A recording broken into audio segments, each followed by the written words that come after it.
Keeping our hands busy during times of isolation or quarantine or when we're mildly under the weather can be really beneficial to us and good for our mental health. Hi everyone, this is Michelle, and I know COVID has struck our house, so we know from experience being cooped up in different parts of the house. My little one's home with it now, I have it, and we are doing our best to stay busy, keep your spirits up, and creative projects do a really great job of that. So I'd love to introduce to you just small scale, not messy, little lap projects that we can be doing in our rooms if we're in bed, if we are sitting on the couch somewhere. And one of those is some stitch work, and a great way to introduce kids to doing some stitch work and getting them into something new to pass the time.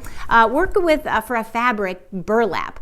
In the burlap that you get in rolls for ground cover, your weed barrier is really great to use. You could repurpose sacks from coffee bags, but this is a great material because it's really easy for kids to get their needle and thread through it. And you just need they have larger needles that are suitable for kids to start learning with, and then just repurpose, if you have some yarns lying around, some embroidery floss, and just let them go free to start and get familiar with that process. Then they can start drawing some little designs that they can follow the lines of. They can play around with different types of stitches, changing out the colors, different ways of creating patterns with those threads. There's really a lot of great learning that can happen with these projects. Just putting the material inside the embroidery hoop makes it really easy for them to work on the material, and then they can kind of escalate up into other fiber arts. They can make some little sketchbooks for the fiber, which is just some loosely woven